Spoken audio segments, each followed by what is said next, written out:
Hello friends, आज हम बात करेंगे इंपॉर्टेंट यूजफुल टॉपिक के बारे में। आज हम बात करेंगे कुछ इंपॉर्टेंट टिप्स जो हार्ट पेशेंट्स को फॉलो करनी चाहिए यदि उनको अप्रोप्रिएटली और सेफली एक्सरसाइज करनी है और अच्छी इफेक्टिवली एक्सरसाइज करनी है। तो क्या क्या चीज़ों का पालन उनको करना चाहिए ताकि उनको हार्ट रिलेटेड प्रॉब्लम्स में फ़ायदा हो, एक्सरसाइज से उनको बेनिफिट्स हो और सेफ्टी भी मेंटेन रहे, उस बारे में बात करेंगे। कुछ टिप्स हार्ट पेशेंट्स के लिए फॉर एक्सरसाइज। जो लोग हमारे चैनल पर नए हैं, टॉपिक पर जाने से पहले उन्हें रिक्वेस्ट करूंगा कि चैनल को सब्सक्राइब करें और हमारे वीडियोस को लाइक और शेयर करें। सबसे पहले और इम्पॉर्टेंट टिप है, अगर आपको एक्सरसाइज करनी है तो कोई भी एक्सरसाइज की स्ट्रैटेजी या रेजिमेंट प्लान करने से पहले आपके हेल्थ केयर प्रोवाइडर या डॉक्टर के साथ डिस्कस कर ले तो ज़्यादा अच्छा है। क्योंकि इस तरह की चीज़ों में क्या होता है कि आपको कोई कुछ भी बोल दे, आपकी ओवरऑल फंक्शनल कैपेसिटी आपका डॉक्टर या आपके रिपोर्ट्स को देख के ही बेटर असेसमेंट किया जा सकता है। आपका पड़ोसी आपको बोल देगा हाँ मैं तो 5 किलोमीटर दौड़ता हूँ, आप भी 5 किलोमीटर दौड़िए। अब पता चला आप उसका पम्प फंक्शन 60% है, आपका 16% है, तो उसमें ज़मीन आसमान का फ़र्क हो जाएगा। उसकी कैपेसिटी और उसकी ओवरऑल हार्ट की टॉलरेंस आपकी कैपेसिटी से कई गुना फ़र्क हो सकती है। तो इसलिए आपकी ओवरऑल कैपेसिटी कैसी है, आपकी ओवरऑल हार्ट की हेल्थ कैसी है, ये सारी चीज़ों को अगर आप प्रॉपर डॉक्टर के साथ डिस्कस करके फिर डिसीजन लेंगे और प्रॉपरली प्लान करके करेंगे तो ज़्यादा अच्छा रहेगा।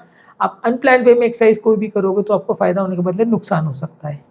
नेक्स्ट है कि कार्डियक रिहैबिलिटेशन अगर आप प्लान करते हो तो हार्ट अटैक के बाद पहले कुछ महीने में एक्सरसाइज एक स्टेज वे में, ग्रेडेड वे में आपको सिखाया जाना चाहिए, जिसमें आपको पहले दिन से मैराथन दौड़ने की कोशिश नहीं करनी है। धीरे धीरे करके आपकी एक्सरसाइज की टॉलरेंस को बढ़ाया जाना चाहिए।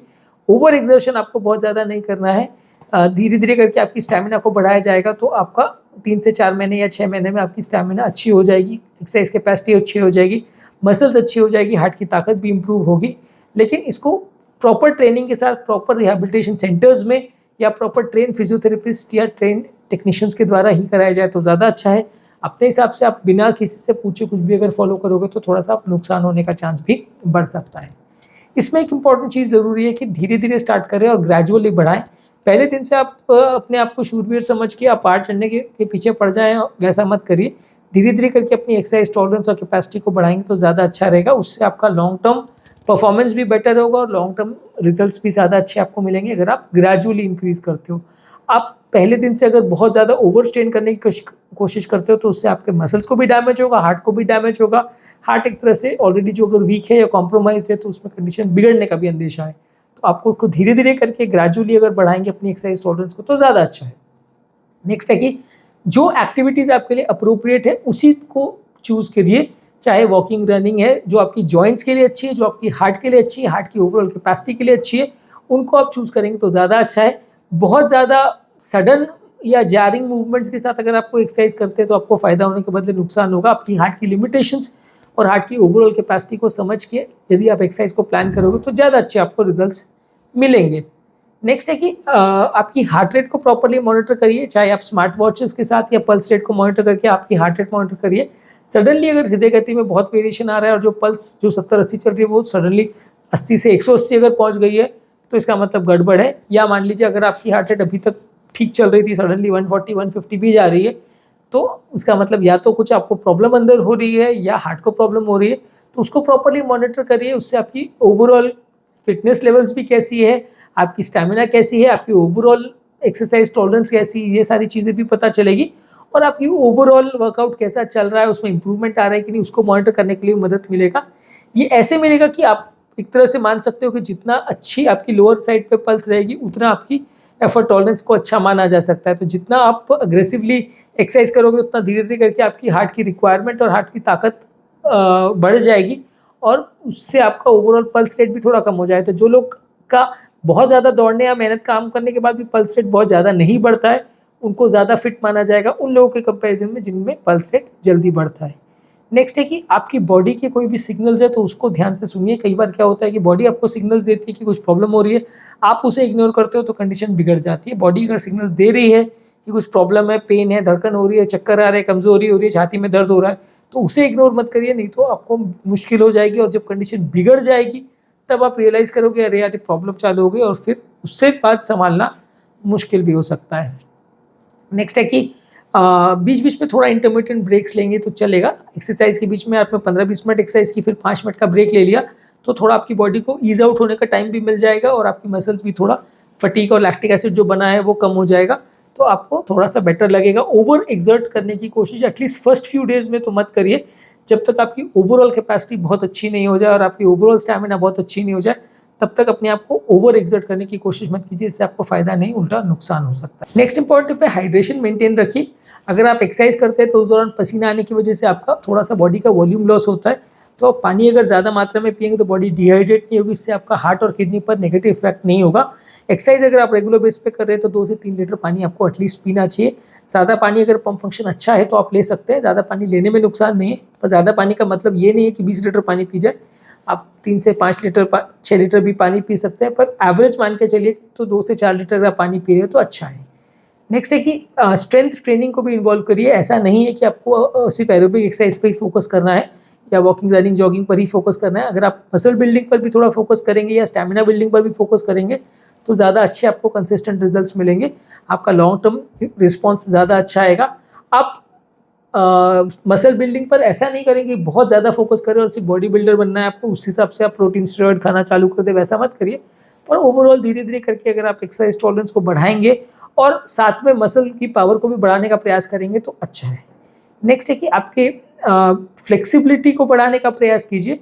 कई बार क्या होता है, बहुत ज़्यादा मसल बिल्डिंग करने के चक्कर में बॉडी की ओवरऑल फ्लेक्सिबिलिटी इतनी खराब हो जाती है कि आप अपने जॉइंट्स को भी टच नहीं कर पाते, आपकी पीठ को भी टच नहीं कर पाते, हाथ पाँव को टच नहीं कर पाते। तो आपको बहुत बॉडी बिल्डिंग करने के बदले बहुत ज़्यादा फ्लेक्सिबिलिटी पर फोकस करना है, उससे आपको ज़्यादा अच्छे रिजल्ट्स मिलेंगे। और साथ में बैलेंस को भी इम्प्रोवाइज करने के लिए भी आपको प्रॉपर्ली ट्रेन करने की ज़रूरत है। अगर आप अच्छे से अपने बैलेंस को भी कंट्रोल करने का प्रयास करेंगे तो वो ज़्यादा अच्छे आपको रिजल्ट्स देगा, उससे आपके फॉल या गिरने के और चोट लगने के चांसेस भी काफ़ी हद तक कम हो जाएंगे। और ये चीज़ें उम्र के साथ धीरे धीरे करके आपका जो गिरने का चांसेस है, चोट लगने का चांस है, उसको भी कुछ हद तक कम करेगी। नेक्स्ट मोस्ट इंपॉर्टेंट चीज़ है कि कंसिस्टेंट एक्सरसाइज कीजिए। आप कभी एक्सरसाइज कर रहे हैं, कभी नहीं कर रहे हैं, हफ्ते में 5 दिन जा रहे हैं और हफ्ते में 10 दिन नहीं जा रहे हैं, तो उसका कोई मतलब नहीं है। वैसे आपका ना स्टैमिना बढ़ेगा, ना हार्ट रेट पे फायदा होगा, ना कोलेस्ट्रॉल्स बनेंगे, कुछ भी फायदा नहीं होगा। आपको रेगुलर बेस पे एक्सरसाइज करना है। गाइडलाइंस रिकमेंड करते हैं कि हफ्ते में एटलीस्ट 5 दिन आपको एक्सरसाइज करना चाहिए। मैं रादर कहता हूँ कि हफ्ते में डेली ही आपको एक्सरसाइज करना चाहिए। गाइडलाइंस कहती है कि आधा घंटा करना चाहिए, मैं रिकमेंड करता हूँ कि आपको एटलीस्ट 1 घंटा करना चाहिए। और उसमें विग्रस एक्सरसाइज जितना ज़्यादा करेंगे उतना ज़्यादा अच्छा, जितना बॉडी परमिट करे उतना ज़्यादा अच्छा। नेक्स्ट है कि रियलिस्टिक गोल सेट करिए। ओवरऑल आपकी फिटनेस और ओवरऑल स्टैमिना और कैपेसिटी के हिसाब से एक रियलिस्टिक एस्टिमेट अपनी बॉडी को दीजिए, उस हिसाब से एक्सरसाइज को प्लान करिए। बहुत ज़्यादा अनरियलिस्टिक हिसाब से आप पहले दिन से अगर पहाड़ चढ़ने की कोशिश करोगे जबकि आपकी स्टैमिना 10 सीढ़ी चढ़ने की भी नहीं है, तो आप थक जाओगे, चोट लग जाएगी, गिर जाओगे और फिर आपको हेल्थ रिलेटेड प्रॉब्लम्स होने का चांस बढ़ जाएगा। इसलिए ओवरऑल आपकी अगर कैपेसिटी को इम्प्रूवाइज करना है तो रियलिस्टिक गोल्स रखिए अपने सामने और उसको प्रॉपर्ली फॉलो करें तो ज़्यादा अच्छा है। नेक्स्ट इंपॉर्टेंट इशू है कि अपनी एक्सरसाइज को जैसी रिक्वायरमेंट है उसके हिसाब से मॉडिफाई कीजिए। आपकी बॉडी की रिक्वायरमेंट्स कैसी है, आपकी जॉइंट्स की रिक्वायरमेंट कैसी है और आपकी हार्ट की रिक्वायरमेंट्स कैसी है, उसके हिसाब से अपनी एक्सरसाइज शेड्यूल को प्रॉपर्ली मैनेज और मॉनिटर करें तो ज़्यादा अच्छा है। आप रैंडमली कुछ भी एक्सरसाइज करेंगे और उसको प्रॉपर्ली मैनेज मेंटेन नहीं करेंगे, जो दूसरों ने सिखाया सिर्फ उसी हिसाब से अगर आप कर रहे हैं, आपकी बॉडी की रिक्वायरमेंट्स का ध्यान नहीं रख रहे हैं, तो आपको फ़ायदा होने के बदले उल्टा नुकसान भी हो सकता है। नेक्स्ट इंपॉर्टेंट कॉन्सेप्ट है कि इंटरवल ट्रेनिंग करके कॉन्सेप्ट होता है, जिसमें कुछ सेकंड्स या कुछ टाइम के लिए आप हाई इंटेंसिटी एक्सरसाइज कीजिए, फिर एक्टिव रिकवरी करिए और उसके बाद फिर वापस हाई इंटेंसिटी एक्सरसाइज कीजिए। इसे इंटरवल ट्रेनिंग पीरियड बोलते हैं। इसको अगर आप यूज़ करते हो तो इसके हिसाब से आपका कार्डियोवैस्कुलर फिटनेस और शुगर लेवल्स भी अच्छा इंप्रूव होता है। हालांकि ये जो भी है इसको हेल्थ केयर प्रोफेशनल की गाइडेंस पर ही करना चाहिए, अपने हिसाब से नहीं करना चाहिए। किस तरह की एक्सरसाइज आपको सूट करेगी और किस तरह का रिकवरी आपको सूट करेगा वो आप डिस्कस करके प्लान करें तो ज़्यादा अच्छा है। नेक्स्ट है कि जो भी तरह की आप एक्सरसाइज कर रहे हैं किसी ग्रुप लीडर के प्रेजेंस में या किसी ट्रेनर के प्रेजेंस में करें तो ज़्यादा अच्छा है। अपने हिसाब से रैंडमली आप करेंगे बिना किसी से पूछे या सोचे समझे तो ज़्यादा बुरा है। आप गलत तरह से एक्सरसाइज भी करेंगे, गलत अमाउंट में एक्सरसाइज करेंगे और आपको ओवरऑल फिटनेस उससे कॉम्प्रोमाइज़ ही होगी, फ़ायदा नहीं होगा। तो जितनी भी आप एक्सरसाइज कर रहे हैं उसको प्रॉपर्ली मैनेज और मेंटेन करके करें और जितनी ज़रूरत है उस हिसाब से करें तो ज़्यादा अच्छा है। इसके अलावा जो भी नई गाइडलाइंस या नई ट्रीटमेंट मोडालिटीज़ है या नया कुछ भी मार्केट में आ रहा है, कोई नए गैजेट्स हैं या नए इक्विपमेंट है, तो उससे अपडेटेड रहिए, तो उससे आपको ज़्यादा फ़ायदा मिलेगा। नए तरह के बायो सेंसर्स और इक्विपमेंट्स आ रहे हैं जिससे आप अपनी हेल्थ मॉनिटरिंग बाहर दूसरों से भी करवा सकते हैं। दूसरा ये कि बहुत सारे टेलीविजन पे शोज़ वगैरह भी आते हैं जिससे आपको अलग अलग तरह की एक्सरसाइज करने के लिए ट्रेन करते हैं, वो लोग ऑनलाइन भी ट्रेन करते हैं। तो फिर आपका हेल्थ केयर सेंटर जाने के बदले आप घर पे भी ट्रेन करो उनके साथ तो चलेगा। प्रॉपर वे में लेकिन करिए और किसी की सुपरविजन में करिए तो ज़्यादा अच्छा है। और फिर भी अगर आप मैनेज नहीं कर पा रहे तो टीवी पे देख के अगर आप करें तो भी बुरा नहीं है, लेकिन बहुत सारे इस तरह की चीज़ें आती है जिससे अगर आप अपडेटेड रहेंगे और टेक्नोलॉजी का प्रॉपर यूज़ करेंगे तो आपको ज़्यादा अच्छे रिजल्ट्स मिलेंगे। नेक्स्ट इंपॉर्टेंट इशू है कि अपना पर्सनल हाइजीन का भी प्रॉपर ध्यान रखिए। एक्सरसाइज करने के बाद किस तरह के आप कपड़े पहन रहे हैं, किस तरह का एक्सरसाइज कर रहे हैं, किस तरह का अपने बॉडी के लिए इक्विपमेंट्स वगैरह यूज़ कर रहे हैं, अपने बालों का और शरीर का किस तरह से ध्यान रख रहे हैं, उसका भी ध्यान रखने की ज़रूरत है। कई बार क्या होता है कि हार्ट अटैक के बाद लोग अपना खुद का पर्सनल प्रॉपरली हाइजीन का ध्यान नहीं रखते, जिसकी वजह से इन्फेक्शन होने का, प्रॉब्लम्स होने का चांस बढ़ जाता है। तो खुद का केयर भी रखिए और मेंटल स्ट्रेस को भी कम करने के लिए भी रेगुलर बेस पे एक्सरसाइज कीजिए। किस तरह का डाइट आप ले रहे हैं, किस तरह के एक्सरसाइज कर रहे हैं, किस तरह से मेंटल स्ट्रेस को कम कर रहे हैं, ये सारी चीज़ें इंपॉर्टेंट है। नेक्स्ट है कि आपके प्रोग्रेस लाइफ का कैसा हो रहा है, आपका एक्सरसाइज का कैसा प्रोग्रेस हो रहा है, उसको प्रॉपर्ली मॉनिटर करिए। एक प्रॉपर एक्सरसाइज का डायरी मेंटेन करिए तो ज़्यादा अच्छा है। आप पहले कितना कर रहे थे और अभी कितना कर रहे हो, उसको एक कंपैरेटिव एनालिसिस करने में आपकी मदद करेगा। कई बार क्या होता है कि आप पहले अच्छा कर रहे होते हो और धीरे धीरे करके आपकी स्टैमिना और एक्सरसाइज टॉलरेंस कम होने लगती है, तो आप उसको रियलाइज़ नहीं करते हो। डायरी में अगर आप उसको प्रॉपर्ली मेंटेन करोगे और अपनी प्रोग्रेस या रिग्रेशन दोनों को असेस करोगे तो बीमारी को जल्दी पकड़ने में मदद भी मिलेगी। इसका मतलब ये है कि मान लीजिए अगर आप पहले 10 मिनट दौड़ते थे और अभी आपको 5 मिनट में भी सांस फूल रही है, तो उसको आपने अगर प्रॉपर्ली मेंटेन किया है कि इतने दिन से मुझे डिटोरिएशन हो रहा है, तो हम टाइम कर सकते हैं, प्लान कर सकते हैं कि आपको कोई एंजियो वगैरह की ज़रूरत तो नहीं, कोई टेस्ट की ज़रूरत तो नहीं, उसको हम असेसमेंट कर सकते हैं। तो अगर आपको ऐसा कुछ भी सिम्टम हो रहा है जो कि पहले नहीं था, कोई न्यू ऑनसेट तकलीफ हो रही है, तो उसको आप प्रॉपर्ली ट्रैक करेंगे तो आप डॉक्टर को जल्दी पहुंच पाएंगे, जल्दी डिस्कस कर पाएंगे और अपनी खुद की मदद कर पाएंगे।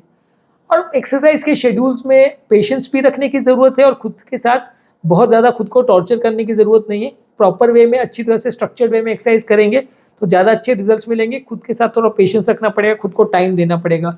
दूसरा आदमी 10 दिन में मैराथन दौड़ना चालू कर दिया तो मैं भी 10 दिन में ही उतना एक्सपर्ट हो जाऊँगा, ऐसा ज़रूरी नहीं है। आपको अगर ज़्यादा टाइम लग रहा है तो 1 महीना भी लगे, 2 महीना भी लगे, 6 महीना भी लगे, आपको खुद के साथ पेशेंस रखना पड़ेगा और अपनी स्टैमिना और अपने हेल्थ को ध्यान में रख के इम्प्रोवाइज़ करना पड़ेगा। आप ऐसा नहीं सोच सकते कि बॉडी को टॉर्चर करो, जो होगा देखा जाएगा, वैसा एटीट्यूड नहीं रखेंगे तो अच्छा है, नहीं तो फ़ायदा होने के बदले उल्टा नुकसान होगा।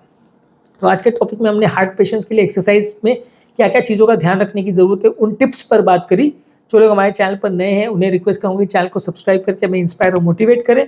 और एक्सरसाइज से रिलेटेड हमारे चैनल पर पूरा प्लेलिस्ट अवेलेबल है। Diabetes, hypertension, kidney patients, cholesterol वाले पेशेंट में एक्सरसाइज के लिए क्या स्पेसिफिक चीज़ों का ध्यान रखने की ज़रूरत है, उस पर हमने ऑलरेडी डिटेल वीडियोस किए हैं। ये सारे आप मेरे एक्सरसाइज वाले प्लेलिस्ट में देख सकते हैं।